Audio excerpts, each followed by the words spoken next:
My name is Melvin Foote. I'm the head of the Constituency for Africa. I lobby on U.S.-Africa policy. We talk about AGOA, for instance. I'm one of the ones who was the architect of the original AGOA.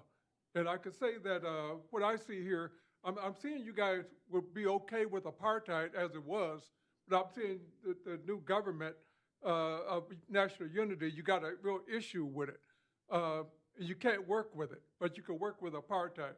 I'm asking myself, listening to this conversation, what are you telling your children? What are you telling with the young people? Can they envision a new South Africa other than what you had or what you don't like?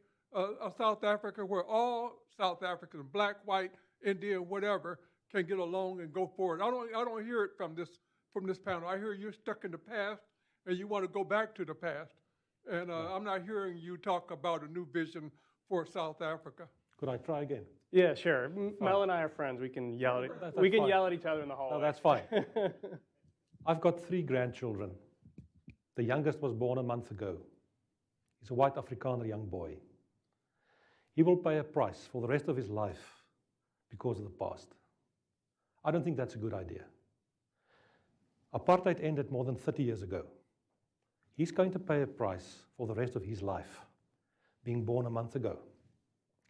If we are serious that we want to create a South Africa that the ANC says belongs to all who live in it, black and white, then my grandson should also have a say in his own future one day. In terms of the policies of the current government, he will have no say. We are saying exactly the opposite of what you've heard, with all due respect. We want to create a South Africa that is a winning nation, a winning country for all South Africans, including the Afrikaner and other minorities. The people that are paying the biggest price at the moment are the vast amount of black South Africans who are unemployed. Why are they unemployed after 30 years? I've given you the figures. More than R1 trillion, $55 billion, have been circulated, according to Professor Gumede, between less than 100 people. And they call it black economic empowerment. That's not the case, not at all. We are absolutely committed to work towards the future. I'm not a European.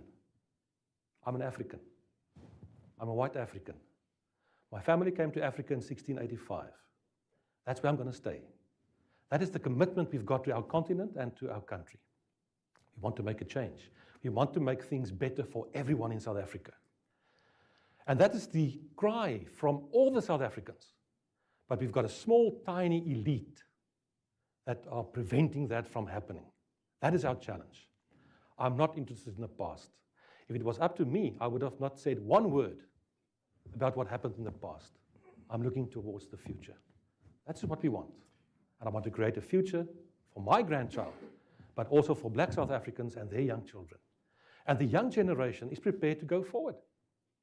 But the problem is we are being hamstrung by outdated ideological policies, by a political party that are stuck in the past, addressing each other as comrades. That's the problem.